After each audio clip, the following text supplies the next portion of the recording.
Hey everyone, Christina Whiteley here, Realtor with Fabulous Homes Colorado, powered by Keller Williams Freedom. And this is Fabulous Neighbors of Colorado, where we feature local businesses and entrepreneurs. And today I'm so lucky I get to sit with Charissa Woodward with Graze to Organize. Thanks for coming. Thanks, Christina.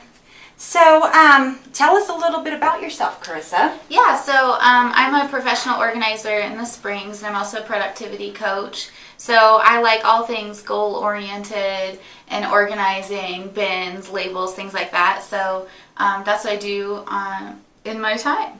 Sounds good. Yeah. So what services do you offer, as far as the organizing and the coaching, and maybe a little more detail? Yeah, sure. So people call me when they feel kind of overwhelmed with clutter. I come in and we work together to declutter. So we go through your items and decide, why are you keeping this? Does it have value to you? And kind of get to the bare minimum, the things that you need and you love. And from there, I can work with my clients either to set up a system or they just let me loose and I do it for them. How fun. Then they maintain it over time. Okay. Mm-hmm. And then what about your coaching? Yeah, so I work with a lot of moms and business owners that are trying to get all of the things done in their life that they need to. And that can be a challenge, especially if you have kids. Mm-hmm. So I just come in and try to offer a different perspective. We go through a time inventory, so we talk about like, what do you want to spend your time on versus what are you spending your time on, and just try to kind of open their eyes to see like what's important in their life, and then try to give them some goals in that, so they can do all the things they love. Okay, perfect. And who would benefit from an organizer?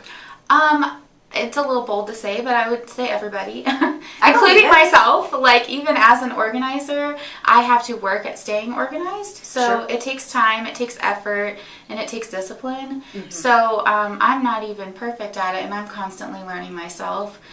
We all need support. Myself as a business owner, as a friend, as all the things I want to do. Mm-hmm. I need to delegate some things, and I need to be organized with my time. So I would say everybody needs one. Okay. Yeah. That sounds good. And can we go into a little more detail on the productivity coaching? How does that work? I mean, do you hold people accountable for their goals, or? Yeah, so the way I've done it in the past is I do like Zoom calls with people. Ooh, okay. So I send them kind of like a survey, a questionnaire, just to get an idea of who they are and what's important to them. Okay. And then we meet for usually an hour on a Zoom call. And we just go through that, and we just talk about ideas, different ways to approach things. Mm-hmm. And then, yes, I hold them accountable by having regular meetings, and we talk about, okay, how did that work for you? That's the thing I found, is that we have to be really flexible. So it's a trial and error process. Hey, that didn't really work for you, or you thought it would. And we just, kind of navigate fluidly, like, well, let's just try something new. So yeah, I love that it's over a call, because then you don't have to be local. That's true. It is. And then also people want to do it in their jammies, and they're like... That would be me. Yeah, me too. I don't mind. Yeah. So, and then they often feel really busy and like they don't have time. Sure. And so that's a good way to meet people who are like, I'm overwhelmed, I can't do anything more. Well, let's just find an hour and you can, be comfy at home, and we'll talk then, Yeah, no, that's great. Yeah. So, there's this Netflix documentary out, and I keep hearing about it. Yeah. So I would like to hear your tips, because I haven't seen the show yet. I've been waiting. Oh, okay. I watched one of the episodes. I really like it. Oh, what good. I like most about Conmarise, who you're talking about, yeah. She's so gracious and really kind and gentle with people, which is kind of the same philosophy I like to adopt. I can see that. Yep. Yeah, so that's why I call myself Graze to Organize, because we all need that kind of grace. Like, I'm going to meet you where you are. I'm not going to come to your house and judge you. People are always like, I'm going to clean before you come. And I'm like, please don't. Yeah. Because, I want to see you in your natural state, but also, like, I'm not here to judge you. So, anyway, just preface it with that. That's why I like her. Yeah. I watched one of the episodes, and she's got some great ideas. And that's what I found, is a lot of organizers, or I should say all organizers, have different ideas of how to approach something. Mm-hmm. It's actually a really creative process. But just some tips that I like to give people. one thing is when you're organizing, you want to move up and not out in your space. So that's why like shelving units are good, because you're maximizing the space from floor to ceiling instead of moving away from the wall and out, because that's how we start to get overwhelmed, and then things get stuck behind things. So just think of that when you're organizing, moving up and not out.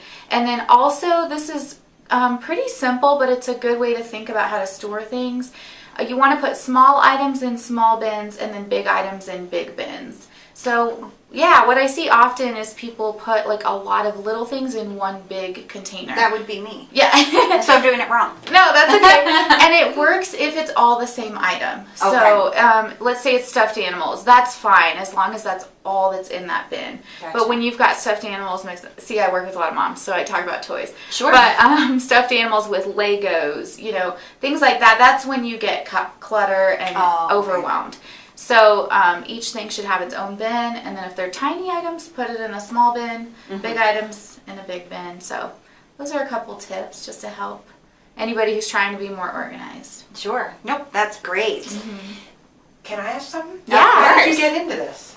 So I've actually been an organizer naturally since I was a kid. Like, I say it was 6 years old. My grandma says I was 4, but I would redo her pantry. Like, it's just always come out of me. And a couple years ago, I started to notice, like, everybody needs an organizer. I was like, people don't want to organize. They don't know how to organize. They don't want to think about it.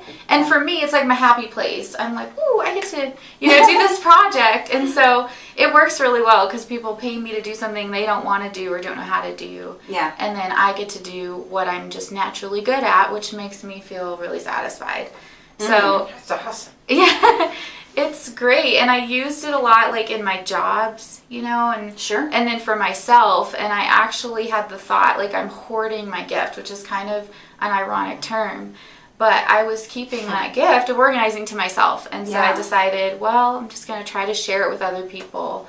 So I was like, I'm going to start a business, and it turns out that it's very needed, so I just keep getting busier and busier. Well, good. I read an article this morning, actually. It was funny that I was meeting with you, that all clutter and all this stuff, it causes anxiety and stress. And so...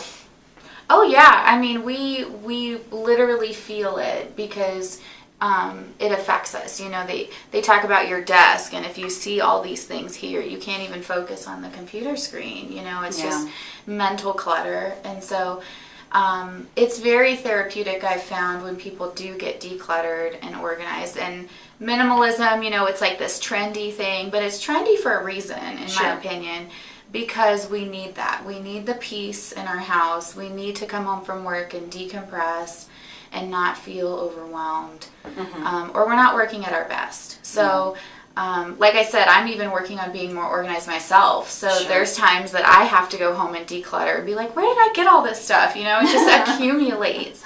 Yeah. So I don't want people to ever have the impression that I'm just always organized, because I'm not.